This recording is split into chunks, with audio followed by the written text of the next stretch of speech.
DSLR? Yeah. You good? Yeah. You clipped it on? Yeah, thank okay. You're good. Which is yours, CBS? No. Oh, right.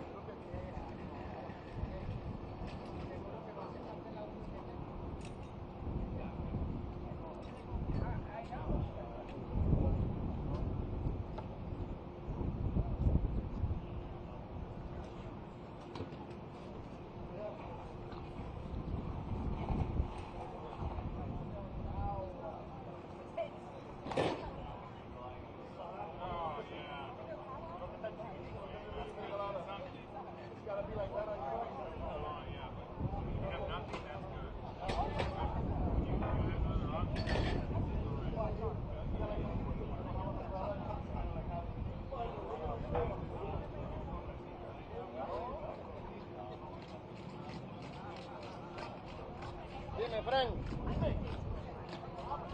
Frank. Ah, mira esto, brother. ¿Qué es esto? ¿No tiene una tijera aquí? I don't know. I know.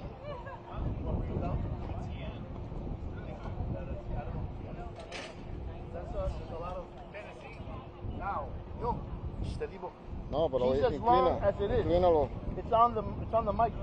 No, pero I swear to God, this is all. dame acá el 23, que murió ya. No, aquí.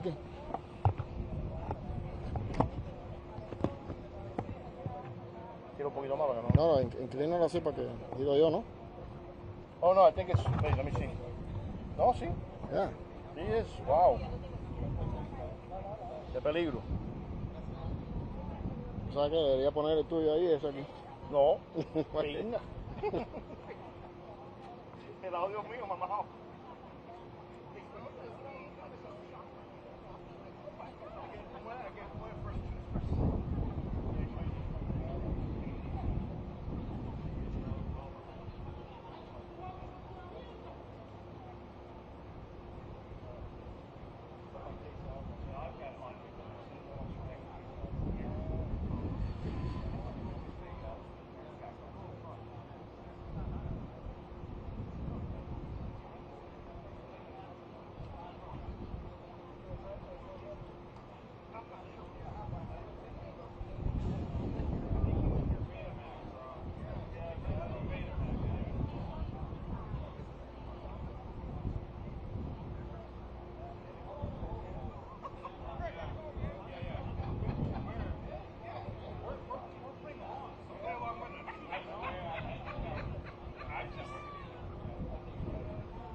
Yeah.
going.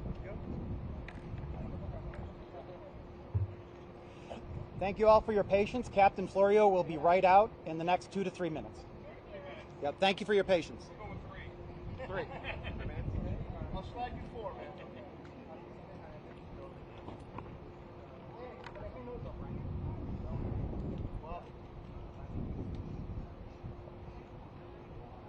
Man, why did they move it so far?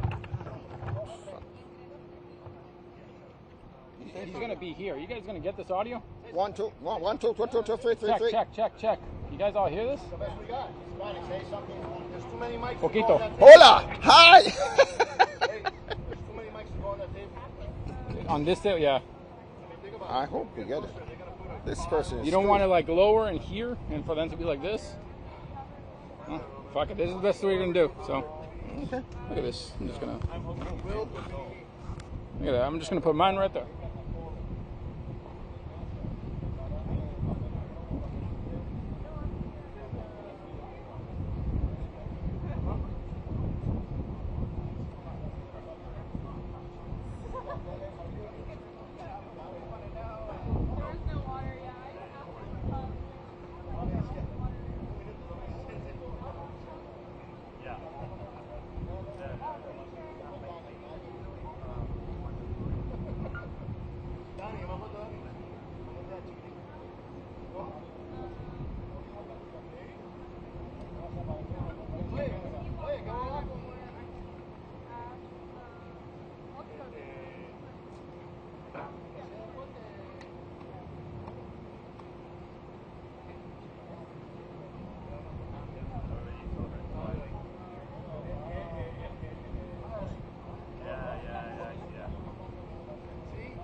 Welcome, ladies and gentlemen, to today's media briefing. My name is Lieutenant Nicolina Converso. I'm the Southeast District Public Affairs Officer for the United States Coast Guard. We will be presenting information on the subjects surrounding the rescue and the response surrounding the collision between a sailing vessel and a barge on July 28th. We will discuss the collision, the ongoing investigation, and the salvage of both vessels involved. Our primary speaker is Captain Frank Florio. I spell Florio F-L-O-R-I-O.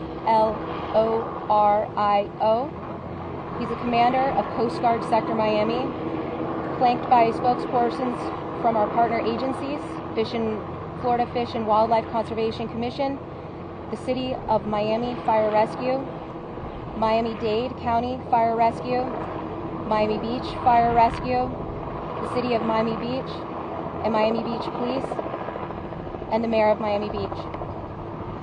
We will begin today with a brief statement and an update from Captain Florio. We will open the floor for a few questions after those remarks. Please wait to be called on. Only those who are called on will have their questions answered. We will also have a translator for Spanish questions. We will stage him off to the left so you can ask your questions, he can ask us, and then he will translate them back to you. Due to the evolving nature of this incident, we must limit Captain Florio's availability to only a few questions, but our public affairs staff will do our best to answer any questions following this press release. Now may I introduce Captain Florio.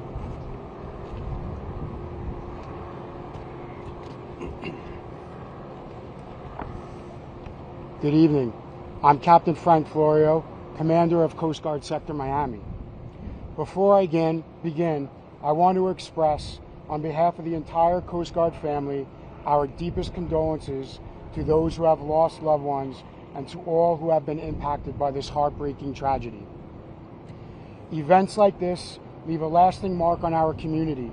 They remind us of the fragility of life and the shared responsibility we bear in protecting those who take the water. Our hearts are with the families of the victims, and we stand united in grief and resolve. The Coast Guard, alongside our local, state, and federal partners, has launched a comprehensive investigation to determine exactly what happened, to understand the contributing factors, and to learn from this loss so we can help prevent such tragedies in the future. We are steadfast in our commitment to accountability, continuous improvement, and the safety of our waters. Yesterday, at 11:27 a.m., Sector Miami received a report from Miami-Dade Fire-Rescue of a collision involving a sailing vessel with 6 people on board and a tug and barge operating near Hibiscus and Monument Islands. Miami Beach Fire-Rescue was first on scene and quickly joined by Miami-Dade Fire-Rescue, City of Miami Fire-Rescue, the Florida Fish and Wildlife Conservation Commission, and Coast Guard Station Miami Beach. This was a unified and rapid response by a committed team of professionals. Tragically, the incident resulted in the same-day deaths of a 7-year-old and a 13-year-old. 2 remain hospitalized in critical condition, and 2 other individuals were rescued. Search and rescue operations concluded yesterday, and next of kin notifications have been completed. Moving forward, the U.S. Coast Guard will maintain the lead in the maritime casualty investigation. Our focus is clear: preserve evidence, learn every possible lesson, and support those affected. Salvage operations to remove the sailing vessel and tug and barge will begin shortly here today. Once complete, we will stand down the safety zone currently in effect. To the families, first responders, and all those impacted, know that we grieve with you. We will not take this lightly, and we will not forget. We owe you answers, and we are committed to finding them. May God bless those lost, and may God bless our first responders. Thank you. I would like to now open up for questions. Can you talk about whether you'll be identifying the registration information for the tugboat, the other vessel that was involved in this incident, and if not, at which point that may happen? Thank you. Yes, ma'am. That is part of our investigation. As we conduct the investigation and when the investigation is complete, we will be able to release those numbers. Have you interviewed the captain on that tug and barge, and has that captain given information as to how this may happen? The captain has been interviewed. It's part of the investigation. I won't share what his statements were, but he has been interviewed. Is it a seasoned captain? Not going to comment, sir. At this point, do you guys have any indication whether the barge or the sailboat could have moved first to maybe avoid this collision happening? We don't right now. We have video that will be part of our investigation, and when the investigation is complete, we'll have better answers. The yacht club says it has closed its facilities for the time being. Is that something they did voluntarily, or have they been asked to do so by law enforcement? As of now, they have done that voluntarily. It's been a little more than 24 hours. What do you know today that we didn't know yesterday about this investigation that you can say?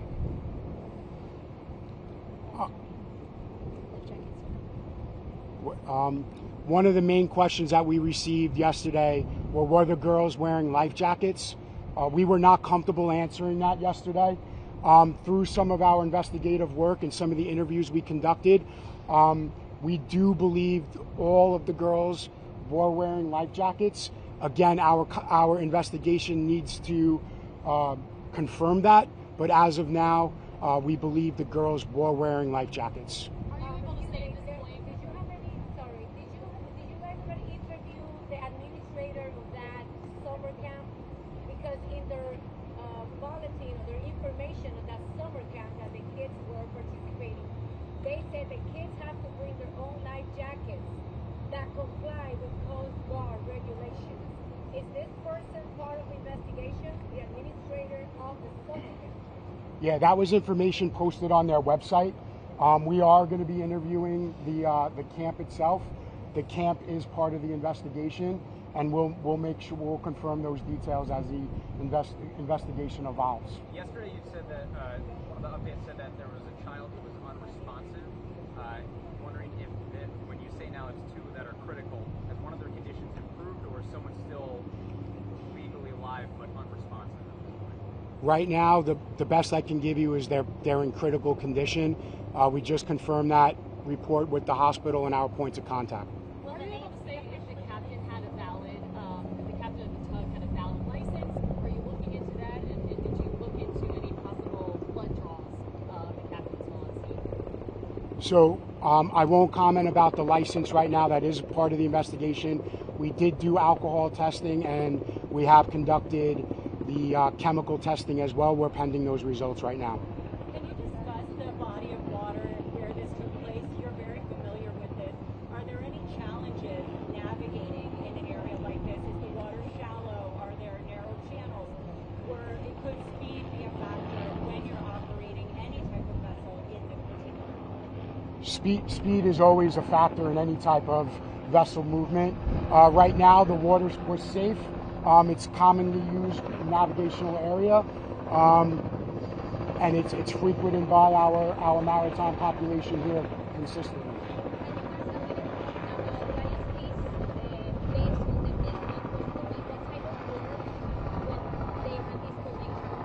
I'm sorry, ma'am, can you repeat that?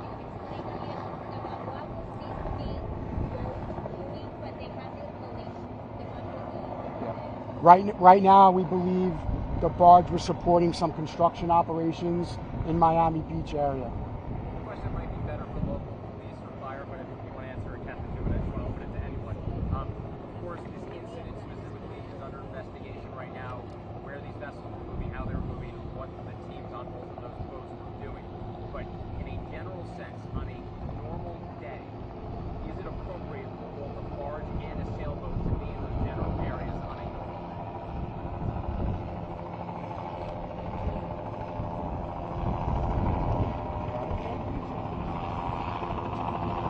Wayne Jones, Police Chief, Miami Beach Police Department. As you know, Miami Beach in and of itself is a popular city for boaters, Maritimers, and it is not uncommon.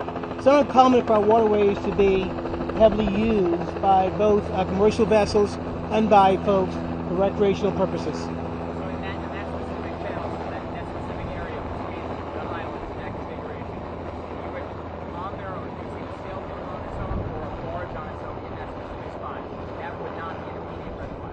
Not an immediate red flag, not uncommon at all. I'm sorry, we'll have time for one more question. Ma'am, can you please ask your question? Yes.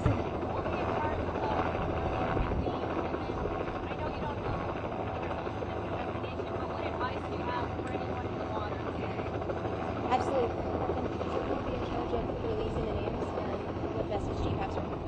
I'll continue to work with our core partners to release the names when appropriate. We want to make sure all the friends and family are involved and have the opportunity to grieve appropriately. And when that time comes, we'll deem necessary to release the names. As far as a message for today, we live in South Florida for a reason. We enjoy the waterways, and that's a part of our culture. That's a part of our lifestyle. And I encourage everybody to continue doing that safely and responsibly, as always. Thank you for your time. Can we get this something in Spanish? Yes, thank you. That concludes this press brief. If I could direct your attention towards our team over here to your right, we will take the rest of your questions and we will try to get back to you. Thank you very much.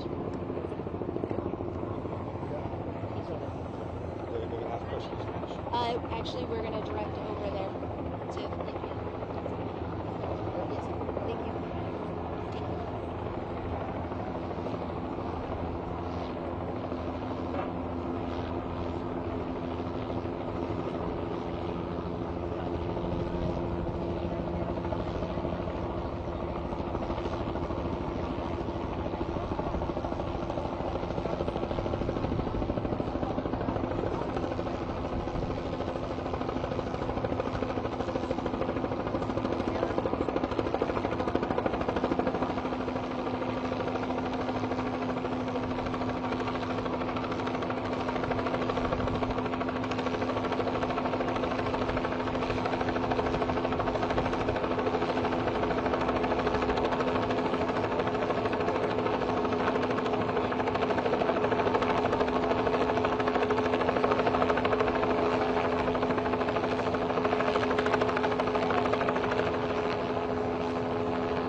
Yeah, because not everybody's going to be like a whole... Oh, the same? Okay. But hold on, that I need to do the setup again, please. Hold on. You want to get the captain next to me? Florio, because you guys are doing... Yeah.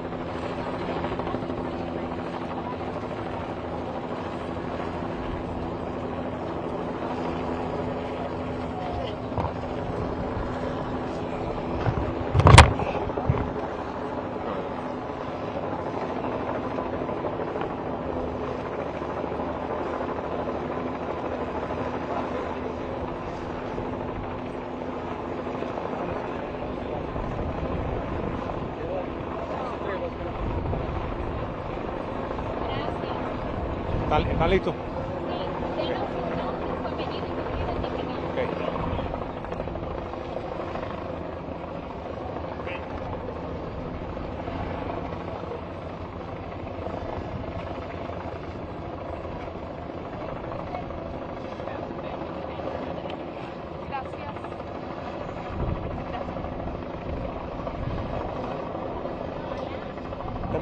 ¿Todo el mundo bien? Mayor Alberto Massa, MAZA, de Florida Fish and Wildlife Conservation Commission.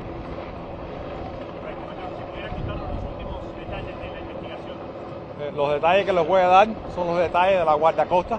Ellos son la agencia que está investigando este accidente y nada más que voy a dar información de lo que explicó el capitán antes de yo pararme aquí delante.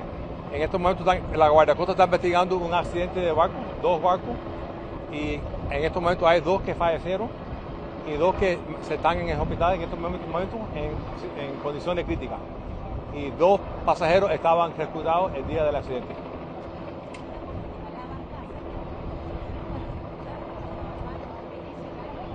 Esa pregunta el capitán no la contestó y tampoco la voy a contestar yo porque la investigación es de guardacosta.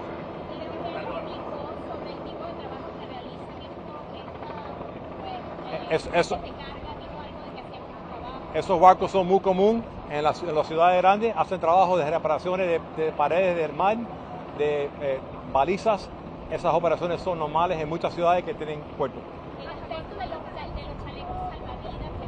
El capitán avisó que en este momento, basado en lo que ellos han investigado hasta este momento, los individuales tenían los salvavidas puestos.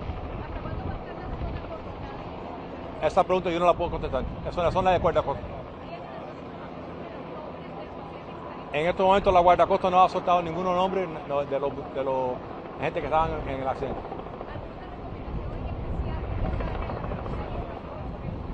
Sí, el mismo mensaje que dio el capitán. Nosotros vivimos aquí en este estado, en esta parte del estado, para disfrutar este ambiente y este mar bello que tenemos aquí fuera. Mantengan una seguridad que están en el agua, disfruten el agua, pero mantengan una vigilancia 360 alrededor de uno siempre cuando están en el agua. Eso varía en muchos factores. En estos momentos no voy a comentar en eso. Yo dejo que la guardacosta te dé más respuesta mejor en eso. ¿Cuál es la condición de las personas que están en el hospital? Todo lo que sabemos en estos momentos es que están en las condiciones críticas.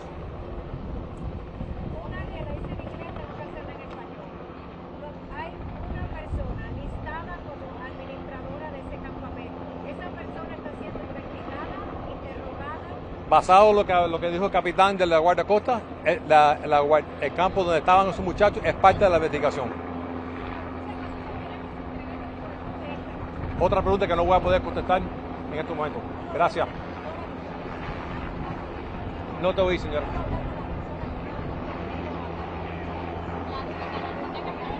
En estos momentos no vamos, eso son preguntas para la guardacosta. Gracias.